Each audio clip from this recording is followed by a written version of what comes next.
Welcome to the Headlinesman. Let's get right to it and go over where we're going to be at this week. I plan on being at American Fork as they take on Pleasant Grove on Friday. I may also sneak down to St. George for a Thursday night game. Don't know about that yet, but I'm going to see if I can make it happen. All right, let's talk about the first game that I went to this week. On Thursday, I went to Bountiful as they were taking on Woods Cross. It was their homecoming game. It was a pretty good game overall, and let's show you the clips.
All right, let's break down my thoughts of the game. First, we're going to start out with Bountiful. I want to first talk about one of the kids of theirs that impressed me. Parker Nickel had a great game for them. He's a defensive lineman, and he's not built like a standard defensive lineman. His game is more focused on quickness and athleticism, and he really showed that. He was able to get up a couple of times to knock some balls down, and in fact, he actually intercepted one of those passes in the second half and took it back for a score. Just really impressed with the kid. I think he's a kid that can play college football at some level. I really think he can play at the next level, and I was really impressed with him. Bountiful overall, they made enough plays offensively to score enough points to win.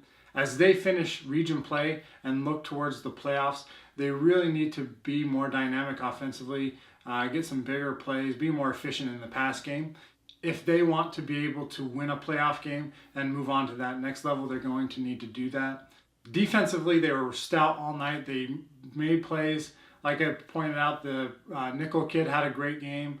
Their defensive line really made life difficult for Woods Cross in their offense. Bountiful's defense really controlled the line of scrimmage, made it hard for Woods Cross to run the football, and that's really what led to their success on the defensive side of the ball. Now let's talk about Woods Cross. I want to talk about one of their players that really impressed me. He's actually a freshman. His name is Luke Hyde. He's a wide receiver for them. Had a great game.